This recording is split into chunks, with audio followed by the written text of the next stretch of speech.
Hello guys, सुबह को good morning सभी को।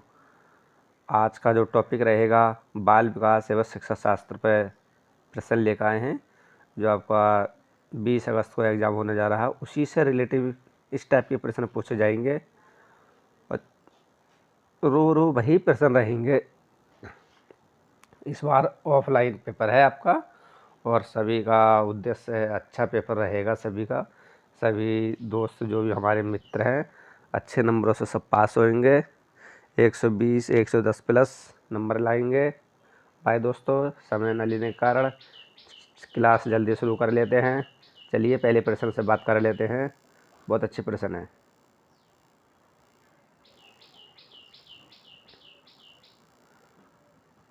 पहला प्रश्न है, शिक्षा के क्षेत्र में पाठ्य चर्चा शब्दावली की ओर संकेत करती है। देखिए, जो शिक्षा है, शिक्षा के क्षेत्र में जो हमारा पाठ्य चर्चा क्या है या शब्दावली पाठ क्या है हमारा, उस पर क्या संकेत करती है। बात कर लेते हैं शिक्षण पद्धति एवं पढ़ाई जाने वाली विषय वस्तु पर, या बी ऑप्शन कह रहा है कि विद्यालय का संपूर्ण कार्यक्रम जिसमें विद्यार्थी प्रतिदिन अनुभव प्राप्त करते हैं। सी ऑप्शन कह रहा है कि मूल्यांकन प्रक्रिया, और डी ऑप्शन कह रहा है कक्षा में प्रयुक्त की जाने वाली पाठ्य सामग्री। देखिए, शिक्षा का जो हमारा मेन टॉपिक है पाठ्य चर्चा शब्दावली किसकी ओर संकेत करती है। अगर हम इस प्रश्न की बात कर लेते हैं तो क्या देखिए, जो शिक्षा हमारा पाठ्य चर्चा शब्दावली क्या होती है, जो आपकी प्रश्नावली या कुछ भी होती है, तो क्या होता है कि विद्यालय का संपूर्ण कार्यक्रम जिसमें विद्यार्थी प्रतिदिन अनुभव प्राप्त करते हैं। तो क्या है, ये शिक्षा की ओर और ये पाठ्य चर्चा की ओर हमारी ओर संकेत करती है स्कूल से। बी आंसर इसका सही है।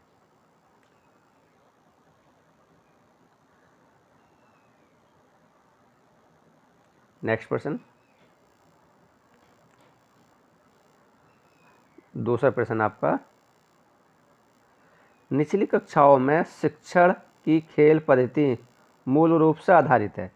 देखिए, निचली कक्षाओं में शिक्षण की खेल पद्धति मूल रूप से आधारित है शारीरिक शिक्षा कार्यक्रम के सिद्धांतों पर, शिक्षण पद्धति के सिद्धांतों पर, विकास एवं वृद्धि के मनोविज्ञान सिद्धांतों पर, या शिक्षा के डी ऑप्शन कह रहा है कि शिक्षा के समाजशास्त्रीय सिद्धांतों पर। क्या है, निचली कक्षा में शिक्षण की खेल पद्धति किस पर आधारित है। अगर हम इस प्रश्न की बात कर लेते हैं तो क्या हमारा विकास वृद्धि एवं मनोविज्ञान के सिद्धांतों पर, सी आंसर इसका सही है दूसरे का। क्या शिक्षा की जो पद्धति होगी हमारी खेल पद्धति आपके विकास एवं वृद्धि के मनोविज्ञान सिद्धांतों पर आधारित काम करती है। तीसरा प्रश्न बात कर लेते हैं। बहुत अच्छे प्रश्न है। तीसरा प्रश्न आपका, एक बच्चा अतीत की समान परिस्थिति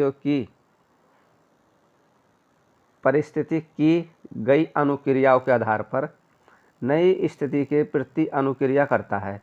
ये किससे संबंधित है। परिस्थिति क्रियाओं के आधार पर नई स्थिति के अनुसार अनुक्रिया करता है। तो सीखने का सादृश्य नियम, सीखने का प्रभाव का नियम, सीखने की प्रक्रिया का अभिवृद्धि नियम, और डी ऑप्शन कह रहा है कि सीखने का तात्पर्य क्या नियम।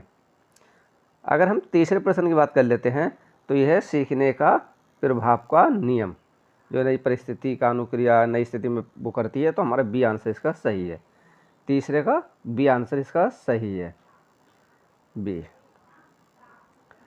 चौथा प्रश्न की बात कर लेते हैं। बहुत अच्छा प्रश्न है चौथा भी, कि डिसलेक्सिया किससे संबंधित है। डिसलेक्सिया ये तो हर बार रिलेटिव यानी कि रिपीट होता है प्रश्न, बार बार पूछा जाता है। किससे संबंधित है। मानसिक विकार, गणितीय विकार, पठन विकार या व्यवहार विकार। तो किससे संबंधित है। सी ऑप्शन सही है, पठन विकार से। पांचवा प्रश्न है, विशेष आवश्यकता वाले बच्चों को शिक्षा उपलब्ध कराई जानी चाहिए अन्य समान बच्चों के साथ। विशेष विद्यालयों में विशेष बच्चों के लिए विकसित पद्धतियों द्वारा, या विशेष विद्यालयों में विशेष शिक्षकों द्वारा। देखिए, ये कहा कि विशेष आवश्यकता वाले बच्चों को शिक्षा उपलब्ध कराई जानी चाहिए। विशेष का मतलब कौन होता है विशेष। तो विशेष का मतलब सभी बच्चे समान विशेष होते हैं। तो यह है अन्य समान बच्चों के साथ। ये आंसर बिल्कुल सटीक है इसमें, ना कि सारे ये सब विशेष बच्चे मतलब सभी समान होते हैं बच्चे। अन्य समान बच्चों के साथ हम शिक्षा करा सकते हैं। छठा प्रश्न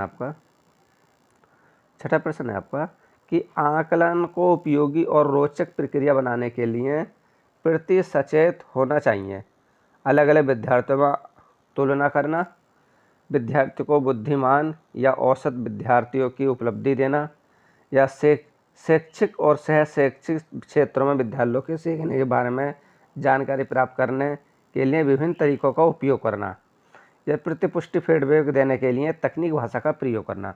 अगर हम छठे प्रश्न की बात कर लेते हैं तो यह है विद्यार्थियों को बुद्धिमान और औसत शिक्षक की उपलब्धि देना।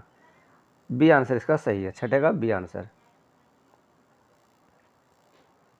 सातवें प्रश्न है, प्रतिभाशाली होने का संकेत नहीं है, सृजनात्मक विचार भी है, दूसरों के साथ झगड़ा करना ये नहीं है, अभिव्यक्तियों की नवीनता और जिज्ञासा। अगर हम सातवें प्रश्न की बात कर लेते हैं, सातवें का दूसरा प्रश्न सही है, ये नहीं है प्रतिभाशाली बच्चे। बाकी ए, सी और डी है प्रतिभाशाली बच्चे के संकेत हैं। क्या झगड़ना लगड़ना कि प्रतिभाशाली बच्चा हो सकता नहीं, सातवें का बी आंसर इसका सही है। आठवां प्रश्न आपका,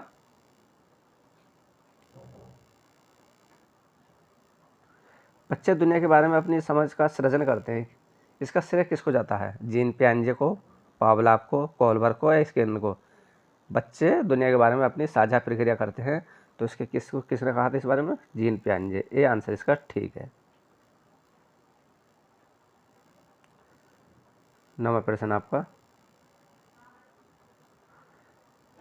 कृतिका अक्सर घर में ज़्यादा बात नहीं करती लेकिन विद्यालयों में वह काफ़ी बात करती है, दर्शाता किस चीज़ को दर्शाता? बात कर देते हैं ऑप्शन की कि विद्यालय हर समय बच्चों को बात करने का मौका देता नहीं, शिक्षकों की ये मांग होती है कि बच्चे विद्यालयों में को बात करें, ये भी नहीं है।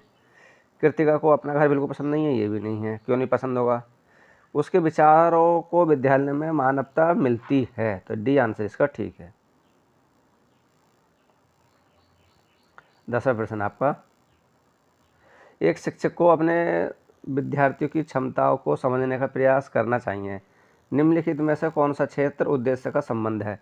शिक्षा समाजशास्त्र है, सामाजिक दर्शन है, मीडिया मनोविज्ञान है, या शिक्षा मनोविज्ञान है? अगर हम 10वें प्रश्न की बात कर लेते हैं तो 10वां प्रश्न बहुत अच्छा, क्या है? शिक्षक क्या है? विद्यार्थी क्षमताओं को समझने का प्रयास करता है, इसमें कौन सा क्षेत्र उद्देश्य संबंध? तो शिक्षा मनोविज्ञान है, डी आंसर ये सही है, क्योंकि शिक्षा क्या हमारा आज के समय मनोविज्ञान है। तो दोस्तों ये रहे बहुत अच्छे प्रश्न, आशा करते हैं आपको प्रश्न पसंद आए होंगे। अगर आप नए हो तो हमारे यूट्यूब चैनल सब्सक्राइब और लाइक शेयर करना मत भूलना। बाय दोस्तों, टेक केयर।